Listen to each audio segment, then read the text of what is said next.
Hajime mashite, Vinupriya des, watashi no Vinupriya des, Perungulatur kara kimashita, Nihongo no sensei des, dozo yoroshiku onegaishimasu. Hajime mashite. Japanese லாங்குவேஜில் 3 விஷயம் important. First ஒன்று வந்து ஹிரஹானா, கதகானா, காஞ்சி. இரஹானான்றது வந்து நம்மளோட alphabets. நம்ம தமிழில் எப்படி படித்தோம்? உயிரெழுத்துக்கள், உயிர்மெய் எழுத்துக்கள், மெய் எழுத்துக்கள், இது எல்லாமே படித்த மாதிரி தான் இரஹானாலே நம்ம படிக்க போகிறோம். அதோட வேர்ட்ஸ் வந்து ஒரு 46 லெட்டர்ஸ் இருக்கும். அது கர்வ் டைப்பில் இருக்கும். ஒன்றுத்துக்கும் ஒரு ஸ்ட்ரோக்ஸ் இருக்கும். அந்த ஸ்ட்ரோக்ஸ் வழியாக தான் நம்ம படிக்கணும் அதை. அதுக்கப்புறம் கதகானா வந்து ஃபாரின் லாங்குவேஜில் ஃபாரின் வேர்ட்ஸு அப்புறம் வந்து சில காஃபி இந்த மாதிரி வர்றதுக்கெலாம் வந்து காஃபின்றது ஒரு பேசிக்கான வார்த்தை. இப்போ அந்த காஃபி வந்து கோஹின்றது வந்து ஜாப்பனீஸில் இருக்கும். பட் வந்து நம்ம தமிழில் இங்கிலீஷில் இந்த மாதிரி வந்து காஃபின்றத வந்து நம்ம வந்து கதகானால எழுதுகிற மாதிரி இருக்கும். அந்த மாதிரி ஃபாரின் வேர்ட்ஸு அப்புறம் நேம்ஸு சில பிளேசஸ் இந்த மாதிரி ஃபாரின் வேர்ட்ஸ்க்கு எல்லாமே கதகானா யூஸ் பண்ணுவோம். இரஹானா கதகானா இது ரெண்டுமே வந்து இம்பார்ட்டண்ட்டான விஷயம். இரஹானா தெரிஞ்சுக்கிற மாதிரி கதகானாவும் தெரிஞ்சுக்கிறோம். பிகாஸ் ஜாப்பனீஸில் சிலதெல்லாம் கதகானாஸில் நிறைய இருக்கும். அது எல்லாமே நம்ம தெரிஞ்சுக்கிற மாதிரி இருக்கணும். ஸோ ரெண்டுமே வந்து ஒரே மாதிரி தான் படிக்கணும். இதை படிச்சுட்டு அதை படிக்காமலாம் இருக்கக்கூடாது. ரெண்டுமே படிக்கணும். அப்புறம் காஞ்சி வந்து ரொம்ப ரொம்ப இம்பார்ட்டன்ட். காஞ்சி எதுலேருந்து வந்ததுன்னா ஃபஸ்ட்டு சைனீஸ்லேருந்து வந்தது. சைனீஸோட காஞ்சிஸை பார்த்ததுக்கு அப்புறம் தான் ஜாப்பனீஸ் வந்து ரொம்ப ஆச்சரியப்பட்டாங்க. ஒரு இமேஜை வச்சு ஒரு வேர்ட்ஸ் எடுக்கிறாங்களே, இது ரொம்ப ஈஸியாக இருக்கே அப்படி யோசிச்சு தான் காஞ்சி வந்து அவங்களா வந்து ஸ்டார்ட் பண்ணாங்க. காஞ்சி எப்படி ஸ்டார்ட் பண்ணணும்னா காஞ்சிக்கு 2 டைப்ஸ் இருக்குது. ஒன்று வந்து ஒன்யோமி, ஒன்று வந்து குன்யோமி. குன்யோமின்றது வந்து ஜாப்பனீஸோட வேர்ட்ஸ். ஃபார் எக்ஸாம்பிள் யமானா மவுண்டன் அர்த்தம் ஜாப்பனீஸில். அப்போ வந்துட்டு ஆனால் வந்துட்டு இது சைனீஸில் வந்து சான்னு சொல்லுவாங்க. அந்த சான்ன்றது என்ன பண்ணிட்டாங்க ஜாப்பனீஸ் ஒன்யோமியில் வச்சுட்டாங்க. குன்யோமின்றது வந்துட்டு யமான்னு வச்சுட்டாங்க. ஸோ நம்ம ரெண்டுமே தெரிஞ்சு வச்சுக்கணும். N5 லெவலுக்கு பார்த்தீங்கன்னா இந்த குன்யோமி ஓகே. பட் நம்ம சைட் பை சைடில் இதே தெரிஞ்சு ஒன்யோமியும் தெரிஞ்சு வச்சுக்கிட்டோன்னா N4 லெவலுக்கு ரொம்ப ஈஸியாக இருக்கும். ஸோ ரெண்டுமே வந்துட்டு இம்பார்ட்டன்ட் தான்.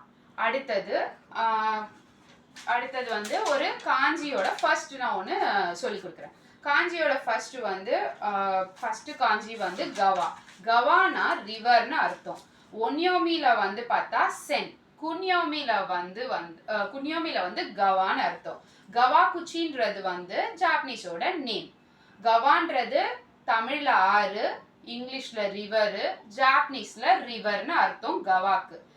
அப்புறம் வந்து கொனோகவாவா நகாய் தேஸ். கொனோகவானா இந்த ஆறு நீளமா இருக்கு அப்படின்னு அர்த்தம். இந்த ஆறு கொனோ சோனோ அனோ தோனோ.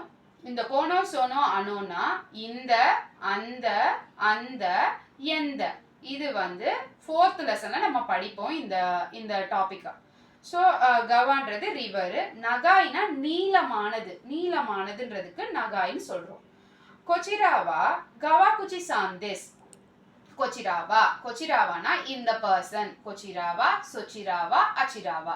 இந்த பர்சன், அந்த பர்சன். தொச்சிராவானா எந்த பர்சன் அர்த்தம்.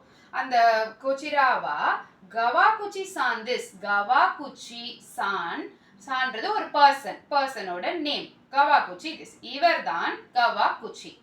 அப்புறம் ஹீன்றது ஃபயர் காஞ்சி.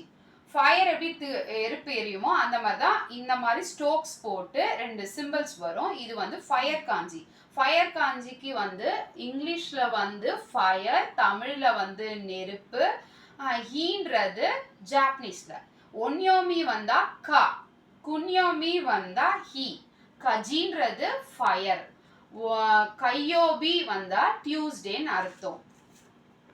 அப்புறம் கையோபிவா யசுமி தேவ அரிமாசென். கையோபின்றது டியூஸ்டே, யசுமின்றது லீவு, ரெஸ்ட் எடுக்கிறது, ஹாலிடேஸ்ன்னு அர்த்தம். தேவ அரிமாசன்னா இல்லைன்னு அர்த்தம். ஸோ கையோபிவா யசுமி தேவ அரிமாசென். டியூஸ்டே ஹாலிடே கிடையாதுன்னு சொல்றாங்க. அப்புறம் கீ காஞ்சியில் வந்தால் ஒரு ஸ்ட்ரோக் வந்து ஃபஸ்ட்டு ஒரு ஸ்டாண்டிங் லைன், ஸ்லீப்பிங் லைன் 2 இது மாதிரி இருக்கும். ஒரு மரத்துக்கு கீழே ஒரு பர்சன் படுத்திருக்க மாதிரி. அது ட்ரீ. அந்த கீ கோ வந்தா குன்யோமி, ஒன்யோமில வந்தா பொக்கு மொக்கு. அடுத்தது வொக்காபுலரிஸ் பார்க்க போறோம். வொக்காபுலரிஸ் வந்தா கொனிச்சிவானா வணக்கம் கிரீட்டிங்ஸ்ல சொல்றது. அதே கொனிச்சிவாவை நம்ம ஹாய்னு சொல்லலாம். தபேமாசுனா சாப்பிடுறது, கொனோனா இந்த சொனோனா அந்த, அனோனாலோ அந்த, தோனோனா எந்தன்னு அர்த்தம். யசுமிமாஸ்னா ரெஸ்ட் ஹாலிடே அந்த மாதிரிக்கு. ஒக்கிமாஸ்ன்றது வேக்கப் எழுந்துக்கிறது, முழிக்கிறது, கண் விழிக்கிறதுன்னு சொல்லுவாங்க. அப்புறம் ஓவரி மாஸ்னா ஃபினிஷ் கம்ப்ளீட்டட். ஓவரி மாஷோ மினாசான் ஓவரி மாஷோ மாஷோக்கா அப்படின்னு நான் இப்போ டீச்சர் ஆக்கவங்க கேட்கலாம். கிளாஸை முடிச்சிடலாமா எவ்ரிபடி அப்படின்னு கேட்கறது. நீங்கள் எல்லாம் என்ன சொல்லணும்னா ஓவரி மாஷோ சென்சே, ஹை ஓவரி மாஷோ சென்சே அப்படின்னு நீங்கள் சொல்லலாம். ஓகே லெட்ஸ் ஃபினிஷ் அப்படின்னு சொல்கிற மாதிரி. அப்புறம் கொதோபா முடிஞ்சிருச்சு, காஞ்சி ஓகே. அடுத்தது வந்து பார்ட்டிகல்ஸ். பார்ட்டிகல்ஸ் வந்தா நம்ம தமிழ்ல என்ன படிப்போம், தமிழ்ல வர பார்ட்டிகல்ஸ் இங்கிலீஷ்ல இஸ், ஆறு, தட்டு, தீஸ் அந்த மாதிரி, அதனால், இதனால், எப்பொழுது அந்த மாதிரி வேர்ட்ஸ் எல்லாம் வந்துட்டு பார்ட்டிகல்ஸ்ன்னு சொல்லுவோம். தமிழ் வழியாக தான் நமக்கு ஈஸியாக இருக்கும். சேம் இங்கிலீஷ் தமிழில் என்ன கிராமர் படிக்குமோ அதே மாதிரி தான் ஜாப்பனீஸ்லேயும் இருக்கும். ஜாப்பனீஸில் ஃபர்ஸ்ட் பார்ட்டிகல்ஸ் வந்தால் கா. கா வந்தால் கொஸ்டின் மார்க்கு. 2 ஆப்ஷன் இருக்கு. ஒன்று கொஸ்டின் மார்க்கு, இன்னொன்று வந்தா திஸ் ஆர் தட், இது இல்லை அது அப்படின்றதுக்கு. அதுக்கு எக்ஸாம்பிள் வந்தா மாயசா நானிவோ நோமிமாஸ்கா அப்படின்னு கேட்டா மாயசா டெய்லி மார்னிங் என்ன குடிப்பீங்க அப்படின்னு கேட்குறாங்க.